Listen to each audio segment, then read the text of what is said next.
All right, everybody, what is up? What is going on? Welcome to the Football Forecast, episode number 16. We have a lot to talk about. It is November 5th on a beautiful Tuesday night. We're getting into the holiday season, so there's the change of the thumbnail. A lot of people would say, it's not the holidays till after Thanksgiving, and, that may be true, but we live in a culture now that where any time of any year can be whatever time of the year you want it to be. So we're approaching it. So why can't we just extend it a little bit? So we're gonna do that with that thumbnail there. Next week I might have like a channel banner or something, and yeah. So right now, before we start, I'm gonna go ahead and put the show live on Snapchat just so everybody knows what's up before we get into it and get a bunch of people in here. But whoever's here right now, we have one on YouTube. We have a couple on Facebook, I believe, a couple on Twitch as well. Guys, go ahead and basically just drop any questions you have for me today. Hold on, let me attach this to Snapchat. Okay, and we'll both answer them for you, and we'll have a good day here, good night. Talking about football tonight, we got a lot of stuff to talk about. I'm trying to copy this link here to make it go. There we go. Okay.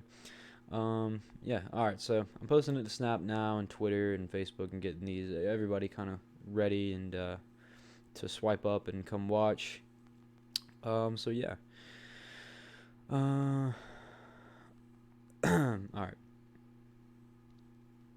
Posted to my story. Everybody sees it. And it's going to do one more post. There we go. Bam. All right. So we have a lot to talk about today. A couple things. Nick Foles returns to the Jaguars as a starter. Cam Newton is out on injured reserve. FSU fires Willie Taggart. A lot of news. A lot of different things to talk about today. We're going to get all into it. And, yeah, we're gonna just go ahead and just dive right into it. So, first thing we're gonna look at, first thing that came out today actually that everybody was talking about today. We'll start NFL wise and we'll kind of work our way down into college football. But first thing I wanted to talk about was Nick Foles. So Nick Foles is returning behind center in Jacksonville. So that's the big news out of today. He will start over Gardner Minshew. A lot of Jacksonville fans, they're feeling very controversial over this because the hype that was around Gardner Minshew. So a lot of people are asking Doug Marrone and the Jaguars, is this the right call? Is this going to be the right move for the Jacksonville Jaguars? Is he the right person to start? And if so, what's going to happen to Gardner Minshew? Or how strong is the QB competition going to be? Do you think this is the right call? Do you think they made the right decision here? I think so. And really, with the amount of money they're paying Nick Foles, they really have no choice but to start him. Now, if the Jags were on a roll and the offense was doing well and Minshew was doing well and everything was clicking for them offensively and they were winning, then you really would have to question the move at this point. But the Jaguars right now sitting at 4-5. They only scored a field goal in the last game, losing. Gardner Minshew has become kind of a cult favorite there in Jacksonville. I know a lot of fans are behind him and they like him being the starting quarterback. But honestly, the offense and his performance has kind of been up and down a bit. Of course, right now the Jaguars sitting at 4-5, and if Minshew was playing a little bit better, more consistent, and they were being more successful, he would probably still be the quarterback. But I think if Nick Foles is healthy, if Jaguars still at a point in the season where they got a chance to make a run, still a chance to make the playoffs, I think you have to play him and at least give him a chance to see if he can do better than what Minshew has done recently.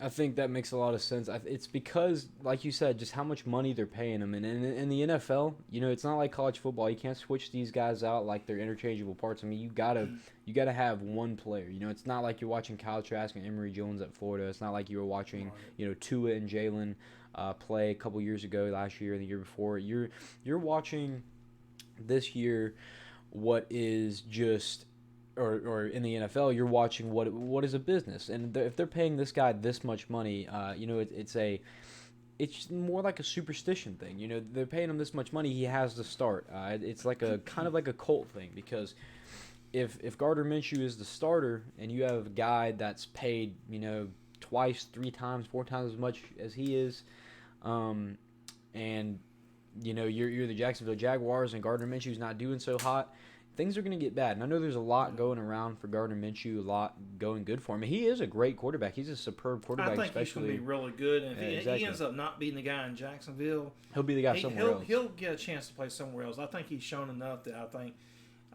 if Jacksonville ever decided maybe to trade him in exchange for maybe strengthening their position on their team, I don't think they would have any problem finding a list of teams that would be interested in him. Yeah, he's really good at kind of just improvising a little bit. He does everything that you would want out of a rookie quarterback. He's somebody that can be developed and eventually be a perfect quarterback. One thing I've seen just looking at his stats right now, he has very little interceptions for the games that he's played. 4 picks. For the amount of games he's played at his level at being a rookie, which is not that many. I mean, it's a good bit of interceptions, but for his level, the way he plays, the throws that he makes, it's not that bad, 4 interceptions. But he has been sacked 21 times. So it's questionable if he can get out of the pocket, how he is under pressure. But I guess what you see from here is he'll take that sack. So that's kind of the quarterback you're looking at, and we all know from watching him. I mean, Gardner Minshew's a good quarterback, and like you said, he's going to be the guy somewhere else if he's not the guy here. But I think they made the right decision. Nick Foles is a superb quarterback. He's one of the best that there is when he plays at his high potential. He's one of the best 32 in the league, of course. So he should be that starter. Yeah, I mean, of course, in the NFL, there's just been a long-standing unwritten rule that, starters don't lose their job to injury. And the guys that make the big money are going to play. That's why they're paid to play. They're not paid big money to sit on the bench or stand on the sidelines. If you got a quarterback that's got a $72 million contract, if he's healthy, and he's ready to play, he's not going to stand on the sidelines behind a guy who's making 1/10 of his salary, if that. So, it all just kind of is that business aspect. So yeah, like you said, I mean he's making that much salary compared to him. They have to start the guy that they're giving that contract to, the guy whose name is at the bottom of that paper. Obviously, that's what it's going to look like. Moving on to something else after we talked about that little situation. So Cam Newton is now finally done. He's done for. They placed him on IR, and he is done for the season. Now, Cam Newton, he is probably not going to be in Carolina for much longer. He's probably not going to be there next season, is what I'm thinking. I think everybody kind of thinks that. I don't think so. Not based on his contract situation, and you look at his performance here the last couple of years, it's been declining. It's definitely been on a decline. Yeah, I mean, if you look at 2018 was a very good year for him. He had 3,395 yards. That's pretty good. But if you look at, 2015, where he threw for 3,800, 7.8 average yards, 35 touchdowns. Like 2015, he was superb. The next year, he didn't do too much worse with 19. 2017, he did really good too. But after that, just kind of his fumbles have been wary. He's had a good bit of fumbles, and also he hasn't really shown that much of the it factor anymore like he used to. Starting out in 2011, 2012, his 2 best years.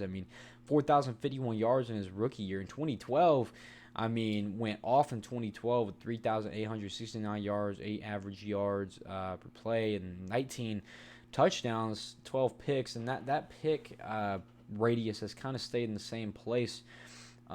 But yeah, this year he's just not looking too hot. In his first 2 games that he played, and really the one game where he actually played the whole time, he didn't look too hot either. And they said that he wasn't looking too hot in practice, and that shoulder injury last year kind of threw him off, I guess. But that's kind of what we're looking for out of Cam Newton now, is just that whole Can you step up and be a franchise guy? And it's starting to decline, that whole enigma of can he be the franchise guy. Everybody's kind of starting to unanimously say no for the Panthers, but the question is, I guess, if he ends up somewhere else, is he going to be able to be that guy? Yeah, I mean, if you look at his career, his career, I mean, he's not going to all of a sudden just blossom into this great quarterback.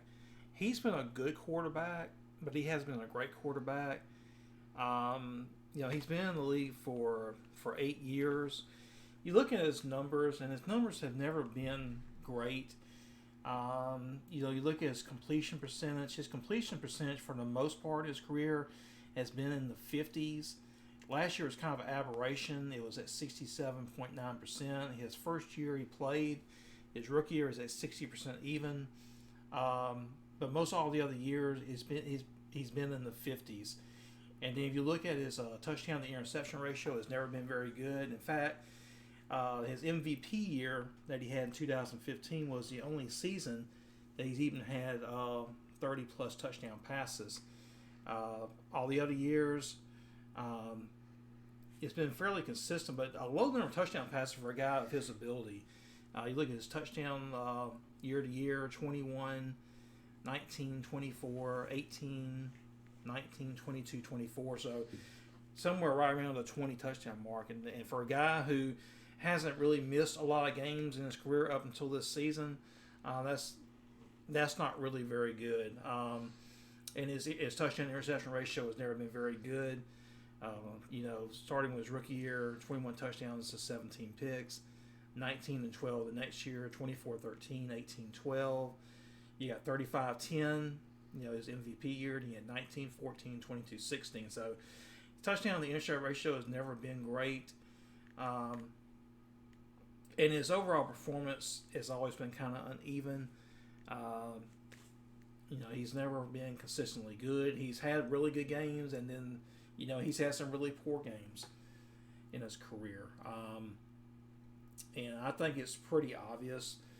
I think he'll be 31 next season, I believe. He'll be in an option year, the final year of his contract. I think he's set to make $21 million. I think if the Panthers let him go, they save $19 million towards the salary cap. You got to be looking at that. They got a quarterback now who's making a lot less than that they're actually winning with. It seems like a pretty good bet that he's probably going to be elsewhere next season.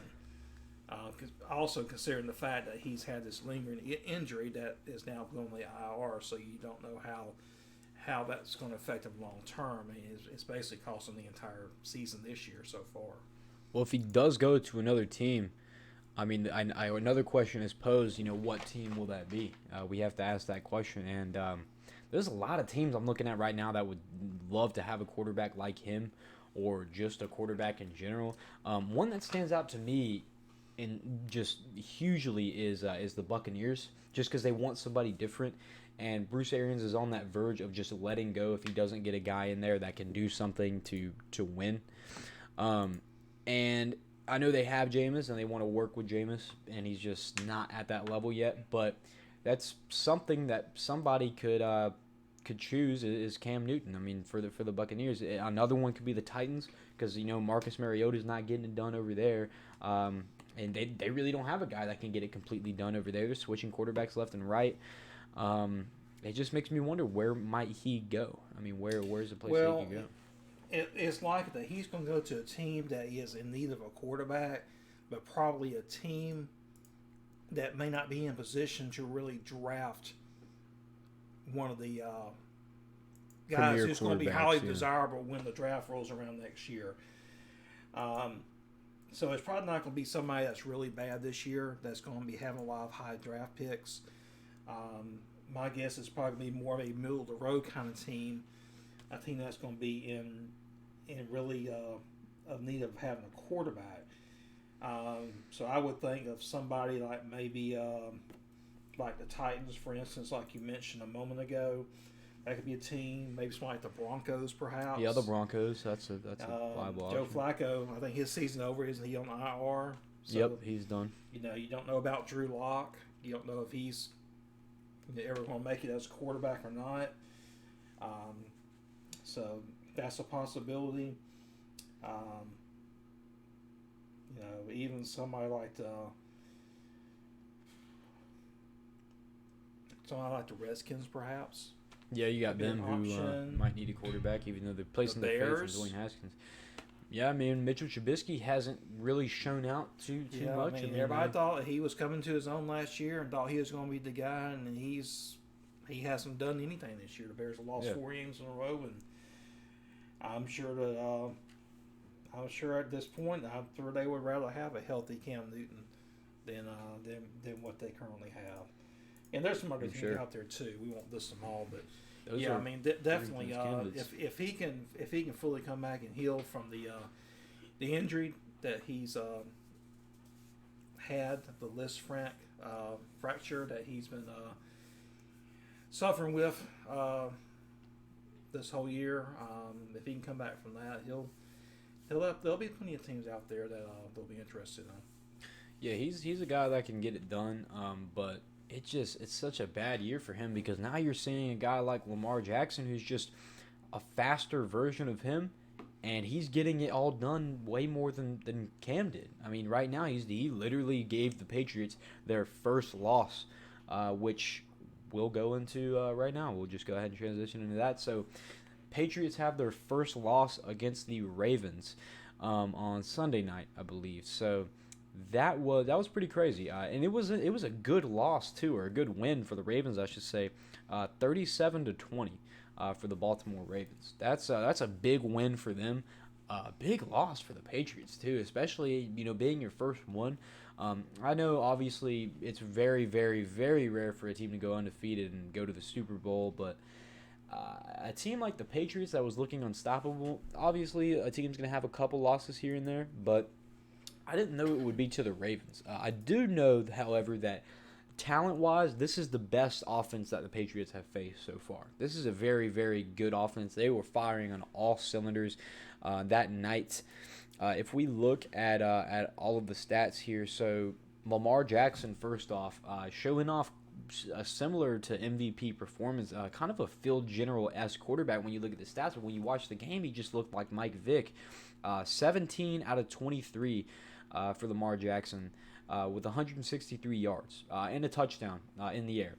Rushing-wise, Mark Ingram had 15 carries for 115 yards, so he was getting the carries on the ground. He was marching up and down the field. No touchdowns for Mark Ingram because when they got in the red zone, who got the touchdowns? Who was the man that could pump it into the end zone? Lamar Jackson himself. So 16 out of 16 carries for 61 yards, 3.8 average yards per carry, and that just shows you how many times they ran with him in the end zone. 2 touchdowns for him. And, I mean, Lamar Jackson can do it all at this point. We saw at the beginning of the year when he played the Dolphins, and I know it's the Dolphins, that he can pass. But as the year progresses, he's getting more of this Phil General-esque kind of QB just mentality, or just he knows when to check it down. He knows when to take off and run. I think he would rather take off and run than check it down somewhere. But if he does have to check it down, he has somebody like Mark Ingram that can swing out and catch passes. He's always been great at that.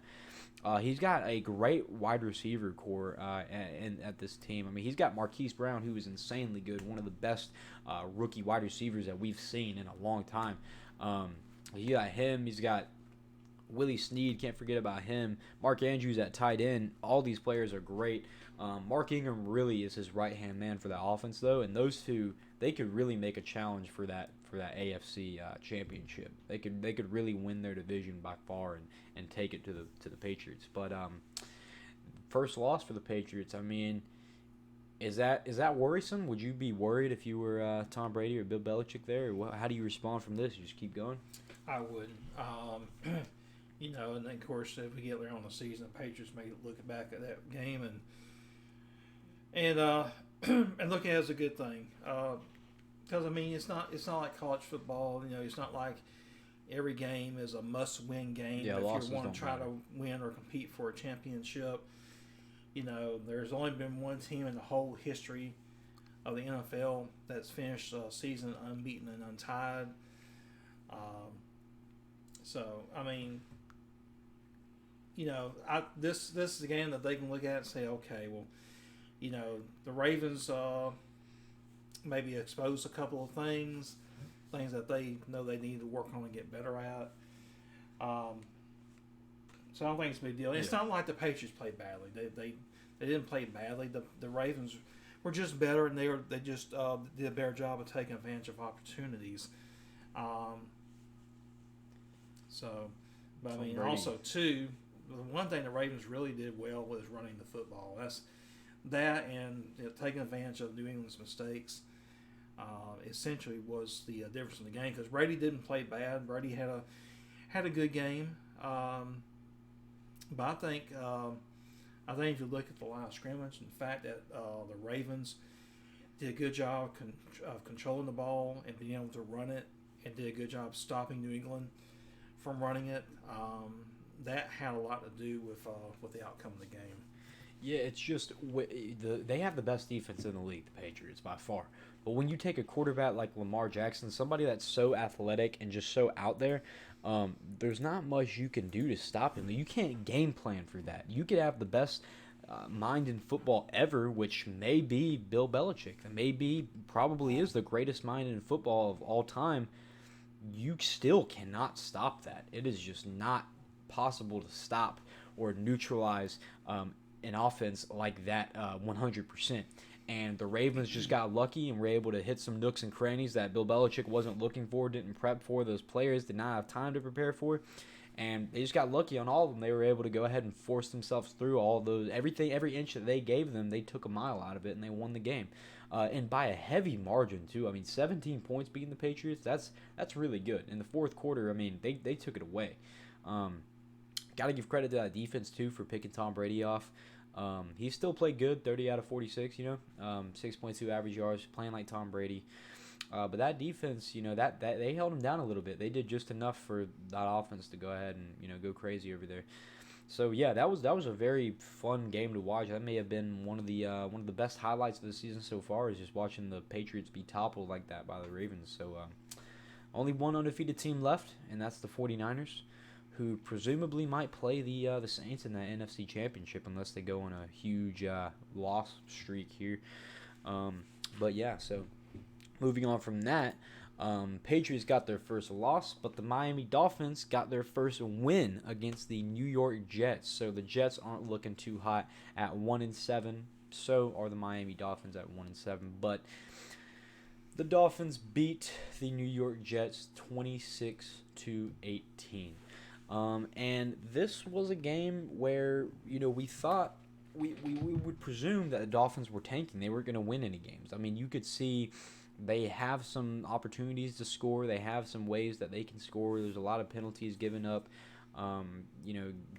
having yardage taken away from them and different kind of things, and they don't play who they should play, and they're losing games, and they want to tank, and they want to get that overall pick, and they want to do something in that front office, but I don't know what their plan was in this one. Do you think they actually meant to win this game? Was this the game plan? I mean, obviously they're trying to lose, obviously, but I mean, what was the game plan here in winning over the New York Jets, or was it even planned for?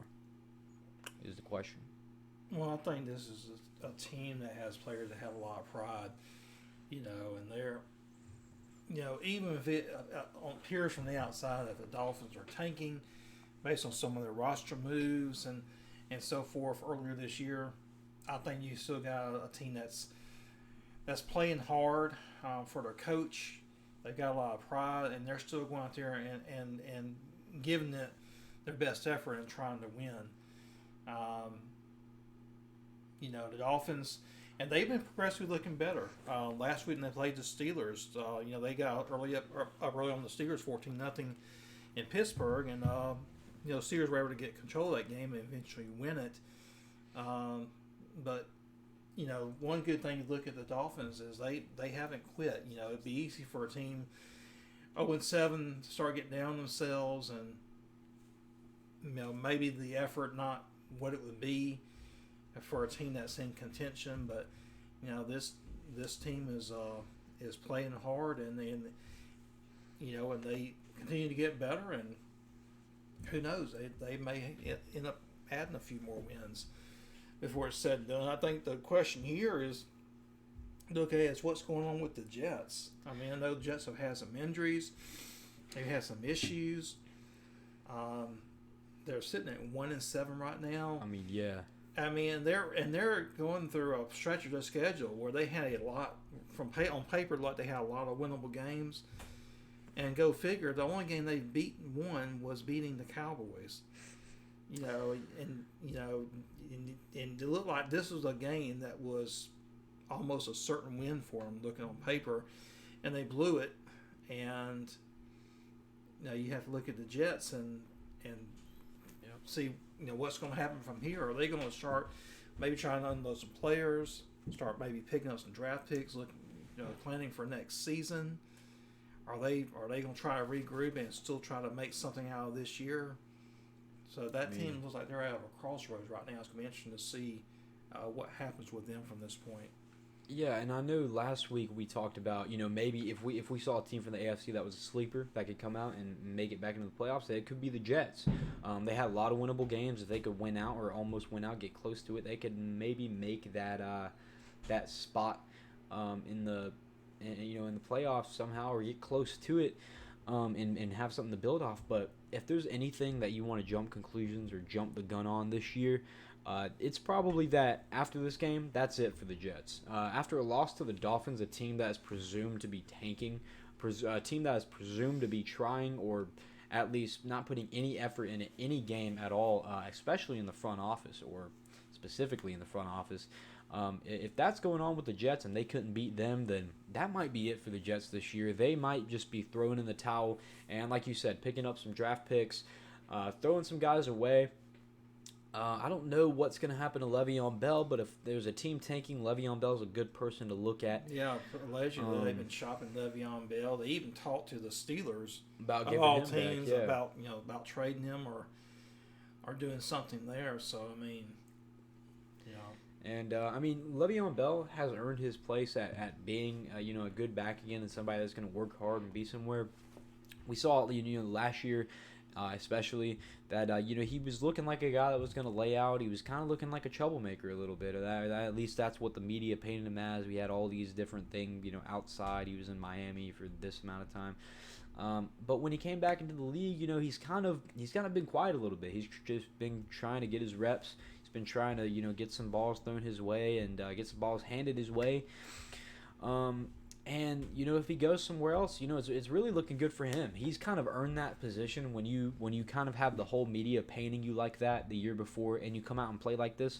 He's playing fairly good for the O-line he has. And when you kind of are just a player and you just care about winning and you've shown this amount of passion, and you haven't really talked about anything else, you haven't had these off the field issues, it's a good value for Le'Veon Bell. And I hope he gets to go somewhere. I hope he gets to win because he is a winner. He deserves to be on a winning team. He's one of the best backs in this league. For about 3 years straight, he was the best running back in the league. I would tell you instantly if you asked who was the best back, it's Le'Veon Bell. But this year, just know he might not even be in the top 5 or 10, in the league right now. He's just such decline behind this O-line. I don't know. If he goes somewhere else, that's a good trade value for the Jets to pick up some extra draft picks or whatever it may be in their presumed to be tank now because they just cannot play like this and expect to win this amount of games. They need a new quarterback whisperer. They need somebody to help Sam Darnold progress because he is a good quarterback. He's shown to be a decent quarterback. 27 out of 39 for 260. It's not that good, but that is a lot of passes completed. That's a lot of yardage. That's not bad. Yeah. It's not like he's throwing a bunch of picks or exactly, just one pick. Completions.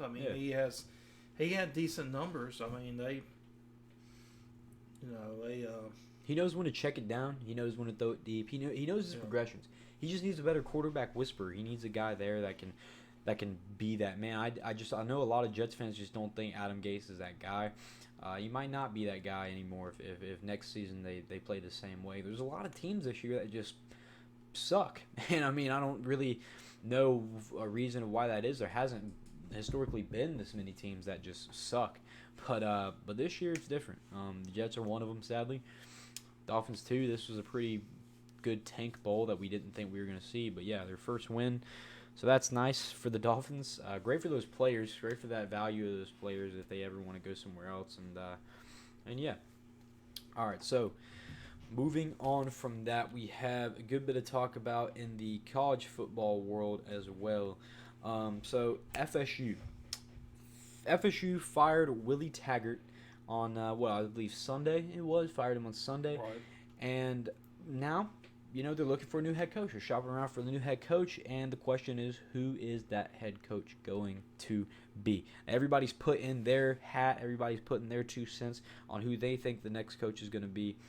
In my opinion, I think the new FSU coach is going to be Mark Stoops. At Kentucky, he had a pretty decent year at Kentucky. So I think the reason why he jumps out is FSU is not going to get somebody like Urban Meyer. That needs to get out of their head, or out of the fans' heads, or college football analysis or analyst heads. This has been going around in the media on ESPN. I see this by a bunch of shows that just want to cash grab and make hot takes. Urban Meyer is not going to end up going there. They're not going to shell out that much money, and he's not interested to get into coaching that quick. That's just not the right analysis to kind of spew out here. I say Mark Stoops because I think what he's done at Kentucky is not something that's promising for an entire tenure of coaching. I do think FSU wants a guy that's a recruiter. He's former staff. They know he can recruit. He's done it at Kentucky. He was able to recruit Josh Allen, who is phenomenal player, has gone to the Jaguars and is doing okay things there, and he was one of the best defenders, if not the best defensive player in college football last year. He's a good recruiter. He can get good guys on his team. He's done that with Kentucky. Kentucky doesn't have a terribly talented team this year. They do have a pretty decently talented team. Just can't get those big wins like they could last year. And last year they were crazy stacked. But since he's former staff, since they know he can recruit, since they know he has the capability to win with a program, and a program that has that tradition, that has that pride, that has that culture, I think that Mark Stoops could do pretty good. At FSU. I think he's somebody good that you want to pay now to build these guys up and get your tenure ready, get these guys behind you, and then next year he's a perfect guy that can recruit this season, get these commits, and have a season out next year, because he's a guy that can get in these guys' heads, that knows these players, because FSU's had a bunch of decommits in the last 2 days. They've had about 7-8 decommits. Mark Stoops is a guy that can get those commits either switching their mindsets again or getting new commits. He's just a guy that players just look to for some reason. A lot of players just like to commit to his team. So, well, I mean, Mark Stoops would be. I would have to say if you were laying bets or trying to predict who's going to get the job, he would have to be one, if not the odds-on favorite. Number one, because he has coached at Florida State previously, so he knows that program. He's familiar with it. Of course, he's familiar with recruiting from there, recruiting the state of Florida.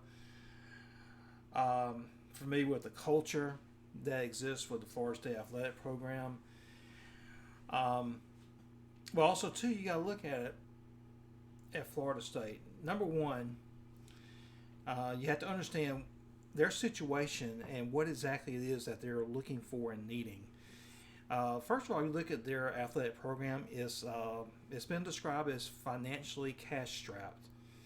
They had to pay a lot of money to buy out Willie Taggart's contract when they got him from Oregon. They're having to pay a lot of money. Now, supposedly all his money was fronted by boosters to pay his buyout, which is about $20 million or close to that. And then, you may possibly look at look at them having to pay about another coach's contract if they get somebody that's a proven commodity to come to Florida State.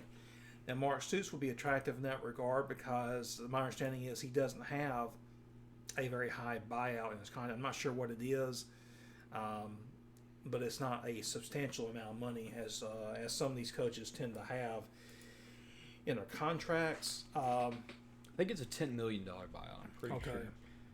But any case, I think what Florida State's looking for, they want number one, they want somebody that they can afford. They want somebody who's probably a proven commodity and somebody that understands the program and somebody who's going to be able to recruit well. And taking on consideration, also you have to understand that they have a university president who is retiring, I believe. Their current athletic director is just there on a temporary basis, so probably sometime in the next year or so, I think he's going to be out. So you're going to have turnover at the top of that university. And I think with all that going on, anybody that's a high-profile coach like an Urban Meyer or anybody like that, that's not even going to be considered. And none of those guys are going to want to go to a situation like Florida State that has been so unstable here lately. So I think Mark Stoops would have to be the odds-on favorite. I've heard mention of some other guys, maybe like one of the Clemson assistants, like maybe Brent Venables, Tony Scott, or one of those guys. And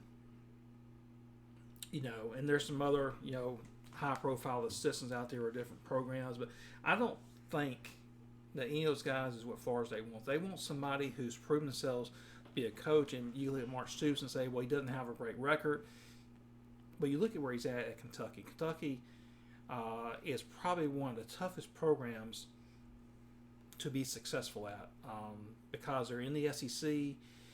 You look at where they're at. They're not in a great state as far as football talent goes, so they have to recruit heavily out of state to get talent there. You look at the teams they have to play against every year, like the Georgias and the Floridas, Tennessees, and then of course, occasionally they still got to play Alabama, LSU, Auburn, and teams like that when they rotate on the schedule. So they got a tough schedule every year.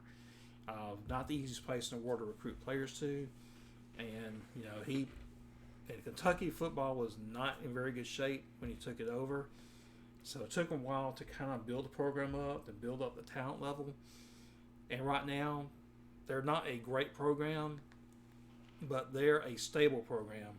And they're a program that is winning their fair share of games or going to a bowl game every year. So what he's done, even though to an outsider, it may have looked at impressive, but it's taking a lot of hard work and taking time to build Kentucky up to where they are right now.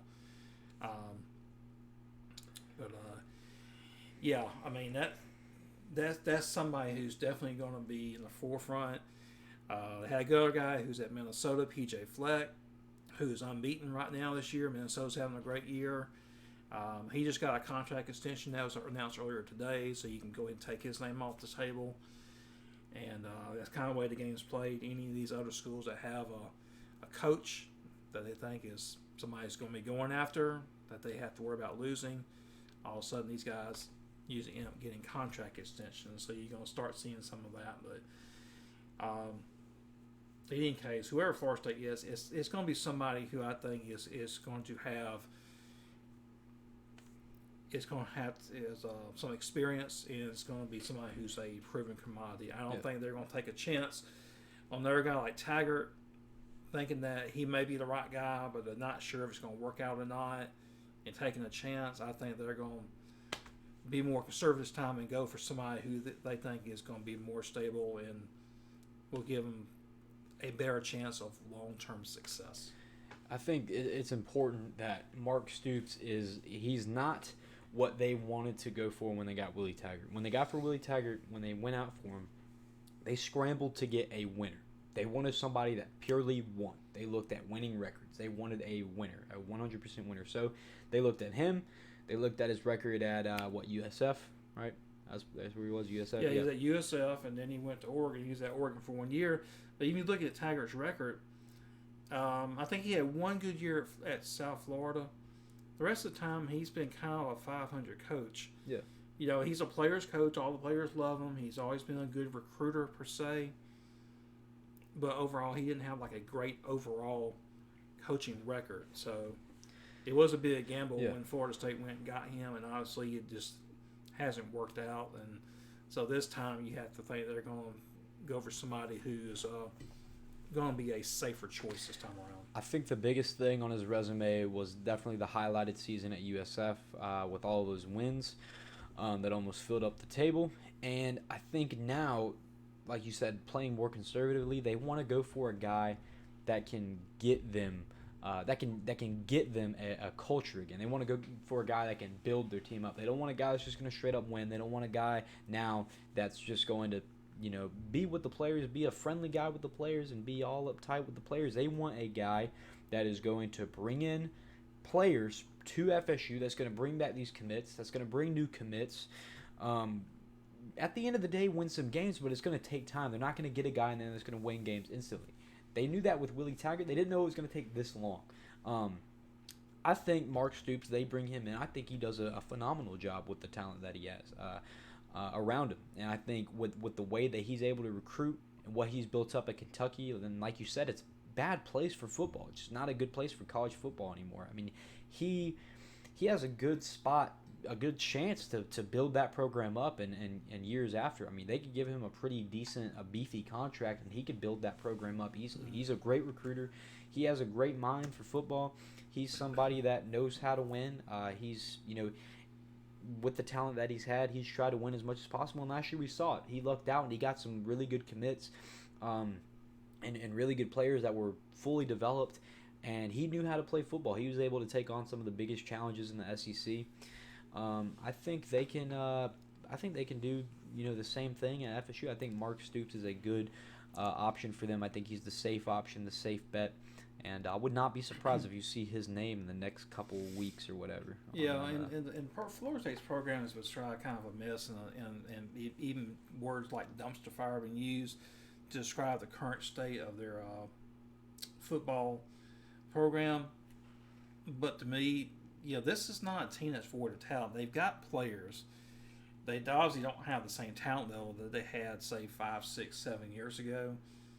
But they've still got some good talent on that team, and they're playing in one of the weaker conferences in college football. It would not take a good coach that can go in there and coach their guys up and recruit well. It would not take them long to get in there and turn that thing around rather quickly. Yeah. I think that can definitely be done. If there was a coach coming in to say an SEC or maybe even like a Big Ten school, based on the opposition, it'd be more of an uphill battle. But ACC right now, there's only one king. It's Clemson. Yeah, so. I mean it's basically Clemson, everybody and then everybody else. So I don't think it would take very long at all for somebody to be able to come here and the right person that come here and turn that thing around rather quickly. So. I think just the biggest thing that's going to hurt them is all the decommits. Other than that, I think they got it on lock. I think if Mark Stoops gets that job or somebody like him gets that job, then I think it's easily turned around, especially in a place where there's only one king, and that's Clemson. They don't have to worry about Alabama or Florida coming out as a dark horse or LSU having a brand new offense. They have to worry about Clemson beating the crap out of them late in the season, and that's it. I mean, or mid-season, and that's pretty much it. Good situation there. If they are able to get Mark Stoops, I think he'll be a good option for them. I think he'll be a good coach for them. But we'll just have to find out and see. That's going to be a great point to watch and to see that develop over time in college football. So moving on, kind of getting toward the end here. This Saturday, we're going to have the game of the century: LSU versus Alabama. Number 1 LSU versus number 2 Alabama. Two of the best offenses in college football. Two of the best offenses college football I've ever seen. Alabama with one of the greatest quarterbacks, the greatest quarterback Alabama has ever seen, and probably the greatest wide receiver core ever seen in college football, going up against LSU with the quote-unquote next Tom Brady, Joe Burrow, the field general, with the ability they have to run that ball. The new offense with Joe Brady and it's the pride they have behind that team coming to Tuscaloosa to play number 2 Alabama. Still kind of as the underdogs. This is going to be a great matchup. I mean, best matchup of the year. This is a solid matchup. They call it the game of the century for a reason. This game could go 14-7. This game could go 50-45. Nobody has any idea how this game is going to end up, which is why it's just going to be insane. last time we get to talk about it, we've talked about it 3 weeks in a row. Last time we get to talk about it. Right now, ESPN's matchup predictor has Alabama at a 71.9% to win the game. If you look at their team stats, neck and neck. Alabama has 48.6 points per game. LSU has 46.8. Keep in mind, LSU has those points per game against harder teams. LSU has played 3 top 10 teams, I believe. Alabama has barely even scratched the surface on that. Points allowed per game. Alabama's sitting at a 15.3. LSU sitting at a 20. Alabama's defense is roughed up. I think all analysts pretty much say, though, pretty much unanimously agree on that Alabama's defense is still better than LSU's defense, even at Alabama's worst right now. That secondary is legendary. It's generational for Alabama. They've barely ever had a secondary as good as this. LSU is good too with Grant Delpit, but they've given up a lot of points to a lot of teams that shouldn't be putting up that many points. Say Florida. Nobody expected Florida to put up that many points with an offense like that. On the ground, they were able to freak him out a little bit and pull some strings and get some things going on the outside. And if there's anybody that can do that, it's Nick Saban and Tua Tagovailoa, Alabama. They're going to have a great time picking LSU apart. This is just a great matchup offensively. I mean, I've been kind of saying that this matchup won't be as offensive as everybody thinks. I think it's going to be a little bit of a dark horse kind of thing, and the defense is going to come in and make a play. But after just reading these stats earlier today and looking at them now, I don't know. The offense is just hyping me up. I really think this game is going to go to a 40-50 point both sides game. I mean, this is going to be a crazy, electric game. Yeah, I mean, it's going to be a Luke game. It's certainly not going to be anything near the 9-6 game that they had back in 2011, which was also labeled the game of the century. Certainly going to be a lot more points scored in this one. I don't think it's going to be an all-fire offensive shootout. My guess is whichever team wins this game probably will be looking at scoring maybe somewhere in the neighborhood of maybe 30 to 35 points. Will be my guess. I don't think this is going to be I don't think it's going to be a 41-38 kind of football game. I don't think that many points are going to be scored.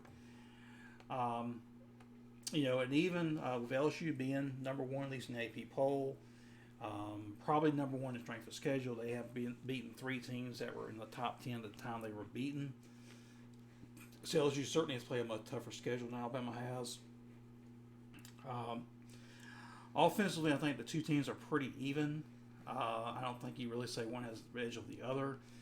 Tua's rehab has gone along very well, and I think that he's very likely to play. Yeah, he's going to play from all indications. He's not going to be 100%, but I think he's going to be pretty healthy coming this game. I think the Saban and the coaching staff, I think, are trying to play a little game. They keep saying it's a game time decision. I think that his rehab has come along better, and he's better, and he's healthier than what maybe some people are trying to lead you to believe. I think he's going to be in good shape to play this game. Defensively, I think LSU is probably in a little bit better shape defensively overall than Alabama is, if you consider everything. But LSU has not played a team that has the offensive capability Alabama has, except for maybe Texas. And that was back in week 2. Yeah, and even then, Texas put up yards and a lot of points on that defense. So even then, Texas still didn't have a running game in that game. Texas Keep in mind, have a running game. Yeah, that was all through the air. So imagine what Alabama can do to LSU's secondary. I mean, with that, I mean that wasn't even in the air. Yeah. I think late you look at Alabama as ruled this series. They've won 8 in a row. LSU hasn't beaten Alabama since the last game of the century back in 2011. Is a game at home, Alabama. I think, and this is the kind of scenario that kind of plays in Alabama's hands. Saban is always trying to downplay his team's rankings, its success. He's always looking to paint his team as the underdog. And with them going to the game, having been knocked out of the number 1 ranking, in the previous poll. Um, these this game seems to be playing into Alabama's hands, especially since it's in Tuscaloosa. you I'm know, gonna have to add. and even though LSU is playing well as they have, they are still the underdog coming into this game, and this game just has a feeling that it's kind of playing to Alabama's hands. I think Alabama will win the game. Um, Score, as far as score goes, I'm looking at maybe a 34, maybe 34 to 20 kind of game, something like that. I don't think the game is going to be like close. I don't think it's going to be one of those games that comes down to the final minutes or who has the ball last. I just got a feeling that Alabama, see if they feel like maybe about two touchdown difference here. I think either a special team or defense is coming up with a huge play, maybe looking at a knot here for Alabama in this game. But it just I feel like this is going to be Alabama's game to have. Okay, so my score prediction is I'm going to go 38-25 Alabama. And earlier this week, I wanted to do something different. I wanted my score prediction to be 45-38 Alabama. But I just do not think that Alabama will have way more control in time of possession than LSU will have. I know that LSU's run game is probably going to tear up Alabama's defense. Alabama's going to have to play nickel to win this game, and as a result, LSU's going to run the ball down their throat, and Alabama's going to, pray to God that they can stop LSU in the red zone. That's going to be the back and forth tick-tock of this game. Alabama's going to play LSU in the red zone and hope they can win those matchups. I think Alabama, though, will end up on top of that one-on-one and have more possession and control of the ball. The running game, even when they played Arkansas, and I know it's Arkansas, but these backs, even against Tennessee, Najee Harris and Brian Robinson have been making the comeback. These guys have been warming up, getting their legs all ready and fresh, and they've been just completely eating on this field, just eating yardage in these out routes and all kinds of things like that. And I think early on you might see a couple shots, but I think as we get to the middle of the game, second quarter, Alabama's going to start chewing away at this clock. I think they're going to have a lot more time of possession, so I'm going to go a little bit earlier on the score. I think it's going to be a little bit lighter on the score. I think it's going to be 35-28 Alabama, or 38-25 Alabama. And I think that's going to come down. I keep messing up my score prediction. 38-24 Alabama, and I think it's going to come down to Alabama have more possession. They get that many touchdowns, right? But they get a field goal or maybe a couple here and there, and they're just able to kind of grind out that clock towards the middle, and maybe later towards the end they start throwing these big shots. I definitely think somewhere in there's going to be a time period, an era of Alabama just chewing that clock because they know they're in crunch time. I think on defense, they're going to get hit with something big. Alabama's going to be hit deep in the secondary, probably a one-on-one matchup or something for a touchdown. Or a busted play for a touchdown, something that makes Nick Saban angry. And once he gets angry, he's going to want to make every player on that team make sure everything runs perfect. So the game's going to get slower for them. The game's going to get slower for everybody on that field because Nick Saban is in that mindset. So they're going to start running that ball. They're going to be very, very conservative for a very split time period, just so on third down or second down or whatever it may be in short yardage, they can play higher up and they can play really extreme plays. They're going to be conservative when they need it, and I think what that's going to do is just chew away at the clock overall. So that's why I'm going with that score prediction. I say 38-24 Alabama. Yeah, I think that's reasonable. Yeah, as far as as the way the game's going to play out, I just think that Alabama offensively, number one, I think they're going to be worried about two things. Number one, I think they're going to be more concerned about trying to control the clock in this game and try to keep the ball away from LSU's offense and way out and now Joe Burrow's hands. How do they do that? Well, they do that, I think, by trying to be more balanced. And I think there'll be more of emphasis on trying to run the football. Alabama's run offense has gotten a lot better the last couple of games. A lot of it has to do with the fact that Deontay Brown has come back. He is Alabama's best run blocker with him inserted back in the lineup. He's a workhorse at the Moving position. Landon Dickerson to center seems to have strengthened the offensive line, and they have been better running the football here the last couple weeks or so. And Najee Harris been playing well. So I think that there's going to be certainly emphasis on trying to control the clock a bit more and run the football. And of course, number two, they're going to do what they can to try to protect Tua. They're going to try to limit the hits on him. Alabama's still going to have their RPO game. You're still going to see the slants.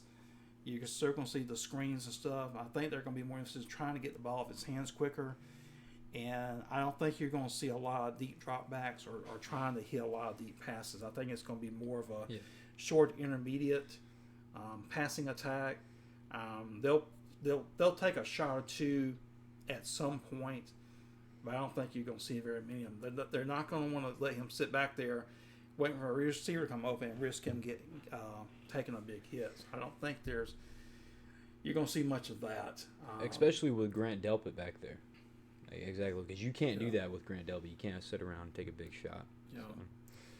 So. And in doing that, hopefully that will limit the opportunities for LSU's offense. And as far as Alabama's defense, I think they're going to let I think they're going to let Burrow complete his passes. They're going to let the receivers catch their passes, but they're going to try to force the routes down. They're going to try to force short passes and come up and make tackles. Tackling is going to be critical for both these teams, especially for Alabama. But if they can force those short passes and make tackles and not let anything big happen, that's how they're going to win. Because Burrow gets rid of the ball quick. They're not going to get a big pass rush on him. They can't depend on trying to get a lot of pressure and sacks because he's not going to sit back there and hold the ball. And if he gets back there and doesn't see anybody open, he'll just take off and run. So the pass rush in this game really is not going to be a big deal.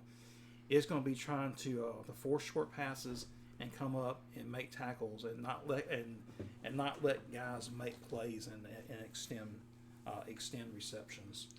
Alabama's secondary is really going to have to step up this game. They've been doing really great. This is one of their best years in the secondary that Alabama's had. This is a phenomenal place to be for them.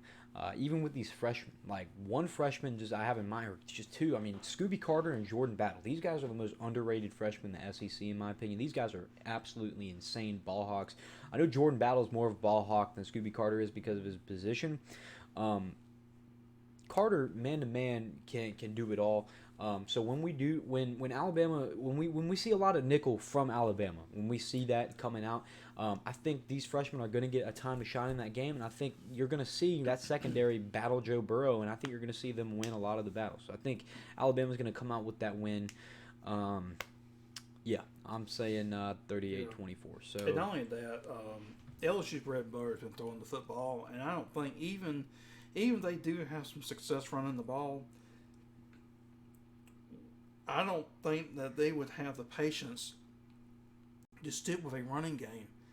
Because all along, all you've heard from LSU and from their fans and everything is finally they got a modern offense. We finally upgraded the offense. We got away from the Les Miles offense, power running between the tackles and throwing deep shots here and there and, away from all the conservacy. So, they did everything they could to get away from that mindset, and now they're more of a spread team. Burrow throwing the ball all over the place, getting the ball out to his receivers. And even if LSU has some success running the ball in this game, I don't think they're going to have the patience to stick with it. I still think they're going to do it what has gotten to this point, and they're still going to try to make sure the ball's in Burrow's hands. He's the guy that's going to have to make the plays and win the game for him. And I think it's still going to come down to forcing LSU into a short passing game and having the defenders come up and make tackles. I think that's pretty much, I think that's exactly what we're going to see, and I'm excited to see all of it. It's definitely, from somebody that doesn't watch a lot of college football, what you're seeing on Twitter, from those kind of people, you're seeing a lot of, oh, this is going to be an offensive shootout because you see the headlines, you see Joe Burley's the two best quarterbacks in college football, so you see a lot of people saying it's going to be a shootout. I just don't think it's going to be just a highly offensive game like you're saying. I think it's going to be an offensive game in terms of football strategy. I just don't think the game is going to highlight passing and through the air and just a bunch of deep shots downfield because neither team is gonna let that happen. If any team has a better shot at getting something downfield, statically, or I should say dynamically, would be Alabama because they're going to take control of the clock. They're going to eat yardage, and when they do get the short yardage, they're going to take passes downfield. And they're not going to have a lot of time to drop back, so you're not going to see a lot of that. But a couple times you will see something downfield when the coverage is right. So I think Alabama has a hold on that, and I think they get the dub against LSU for that. And, so final time, I'm saying 38-24, Alabama. And all right. So before we end it off for today, tonight at 9 p.m. Eastern Time, the college football playoff rankings drop. They come out on the rankings show. So right quick, before we end it off tonight, who do you think, I guess we'll give our rankings, who do you think is going to be in the top four? I think LSU's going to be number one. Okay. And also, too, when you're watching this, each year, the playoff selection committee, is a little bit different. They seem to have a little bit different emphasis on certain categories or things they're looking for when they do the rankings. But there's certain things they're always going to be considering. One, of course, is going to be strength of schedule. That's why I think LSU should be number one because they do have 3 wins over teams that were ranked in the top 10 at the time. And I think generally they have the best strength of schedule of anybody, especially among the unbeatens as far as that goes. So I think they're going to be number one. I think Ohio State will be number 2. Their schedule not being as tough as LSU's, so I think that puts them at number 2. But Ohio State they are one of the very best in college football, both on offense and defensive efficiency. And the eye test has a lot to do with these rankings as well. So Ohio State, again, they haven't played the toughest schedule around, but they have gone out and taken care of everybody. They've dominated every team they played. They haven't had any close calls. They've been consistent the entire year, so I think they'll be number 2. I think Alabama will be number 3 in that ranking, primarily because they don't have the strength of schedule that the other 2 teams have. They are unbeaten. But Alabama, again, hasn't had any close calls. They've been going out and taking care of business. They've been consistent as far as margin of victory. Again, they're among the best teams in the country in both offensive efficiency. Not quite as high on the defensive side, but everybody wants to put Alabama's defense down. Their defense is not as bad as what people want to make. It is not a vintage Alabama defense, but it is still a very good defense. They're better in the secondary than they are in the front 7, but overall, they still a stout defense. They're still a solid defense overall. They're not a lockdown defense, but they've been a solid defense for the most part. In the Big 12, it would be the number 1 defense, but yeah. And I think as far as number 4, I think we might see a little bit of surprise. I think Penn State will slip in there at number 4. Penn State? Okay. They do have a couple of good wins. They did beat Michigan, who seems to have turned their season around a little bit. But again, Penn State, a team that passes the eye test. They've been very efficient, defense and offense. Their defense is better than their offense is, but they've been very consistent. This year, they haven't had any close calls. They are unbeaten. And they do play in the conference that I think overall is the number 2 conference as far as overall strength. I think SEC is 1, and I believe Big Ten is number 2, and I think that will help them. I think Clemson is probably going to fall at number 5. Yes, they are unbeaten, but they play in the weakest of the Power 5 conferences. They don't have, if you look at quality wins, their best win is again against Texas A&M at home. And even then, that was only a game they won by 12 points, so it's not like they blew them out. And they did have that close call to North Carolina team that's won, I think, maybe, 3 games this year. They have a very close call in that game, and I think that's going to hurt them. And I think they'll come in at number 5. In a lot of people's own rankings and their predictions of tonight, people have Alabama and Clemson battling it out for 3 and 4. And you cannot have Alabama lower than Clemson on this list. I mean, you just can't. Clemson play. I mean, when you say Alabama plays nobody, Clemson plays nobody. I mean, Clemson plays ACC teams. Alabama has played. Okay, they played nobody, but they play LSU and they play Auburn. LSU, best team in the country right now. Auburn, a team that got off to a hot start, didn't do so good in midseason, had some challenges thrown their way, still have a pretty great team, have one of the best defenses, if not the best front seven in college football, with the best defensive tackle in football and one of the best we've seen in the last 10 years. And Alabama has to play that with a defense that's not, too hot by Alabama standards, in Jordan Hare. So this is an Alabama team that's got some challenges too. I know they haven't played a lot of struggling games, but they have had their fair. They're going to have their fair share of challenges. You cannot put Alabama lower than Clemson. Clemson to not be included is a fair statement. And like I just mentioned, you're going to have 3 or 4 main categories that this is the same thing the committee's going to be looking at when they rank these teams. They're looking at strength of schedule, strength of conference, the eye test, and you're looking at quality wins, and you look at offensive and defensive efficiency. That's the main things that they're going to be looking at. So, I agree completely. That's what we hear every year, and you hear it for a reason. That's exactly how the committee selects. For my top 4, I have Ohio State at number 1 because I think Ohio State. I think the committee is going to use just for at least a couple of first picks. They're going to use who is the best team in college football. They heard that a lot last year. This is something they probably have in their heads now. Something they want to use. Their biggest factor out of the 3 tests: who is the best team? And I think Ohio State has won that title. They have a great quarterback in Justin Fields. They're able to get the run game going with Dobbins. I mean, they have everything they need to be the best team. They have Chase Young, who's a generational talent, going to be an NFL star, could very well be the number 1 pick in the NFL draft. I mean, he's a guy that's going to do insane things. And he just has everything you need. I mean, like 13 sacks, right? 12.5 or 13, something like that. I'm not sure, but he is at this point he has vaulted himself into number 2 in the Heisman race, according to all the straw polls, most of the straw polls that are out there. So he ties that defense all together, and this team is number 1 in probably the committee's eyes, just because they're the most consistent team on both of those levels. And I think I praised on Twitter a lot that win against Wisconsin, and the way that they shut them out. Right, I believe that was a shutout, and the way they did that. I mean, I just like that. I like that defense, so I think they're number 1 in my opinion. I think the committee sees that too. At number 2, this is a struggle for me, but I see LSU. I see LSU because the committee has a hard time picking Alabama for their schedule. I see LSU at 1.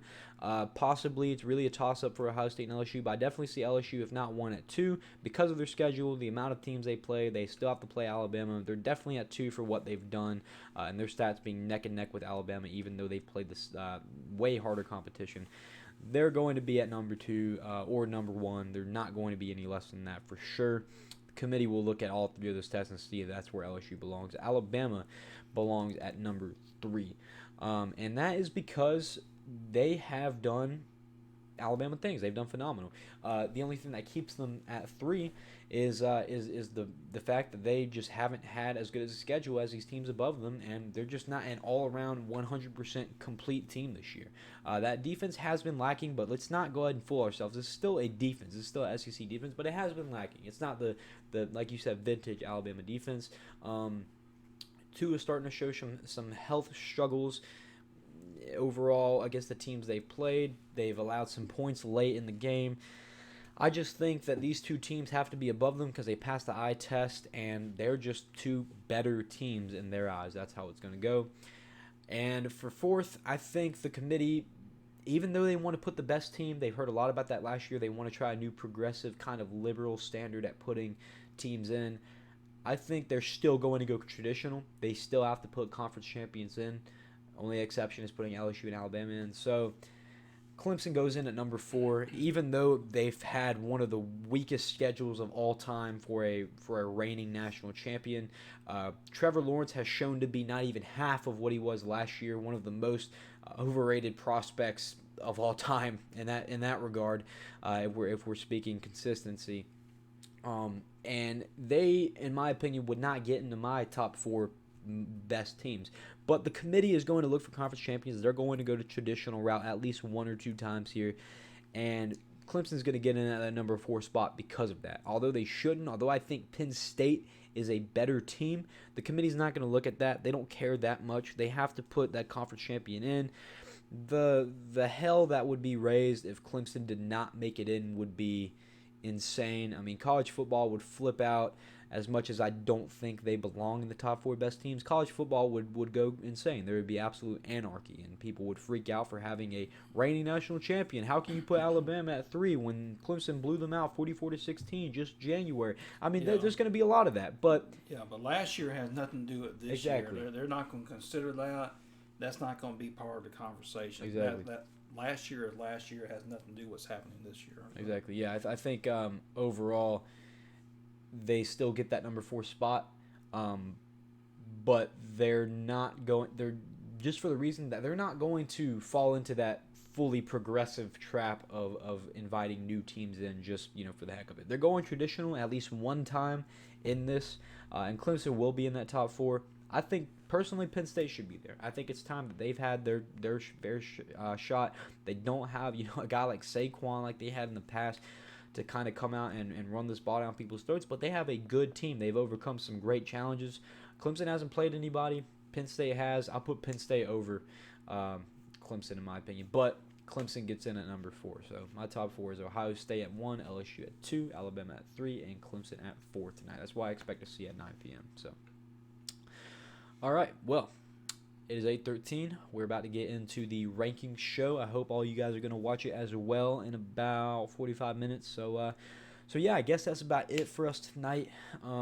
Thank you guys for coming in and tuning in. It's been one of our best episodes because we have a lot to talk about. Next week is going to be phenomenal. Next week is going to be the narrative show. Next week we're going to see a lot about all of these different teams, especially Alabama and LSU. We'll see their fate because if Alabama doesn't win this game, it's unlikely, or at least a toss-up, that they make it into the playoffs. So we shall see. Next week it's going to be a great time to talk about it, but there's been a lot happen this week, so we're glad we got to sit here on a Tuesday night and talk to you guys about it and just go ahead and break down all this stuff. And yes, we appreciate you guys coming in and listening. Make sure you tune in every Tuesday at 7 p.m. Eastern Time to watch Football Forecast, and next week to watch Football Forecast episode number 17. All right, thank you guys so much, and we will see you later.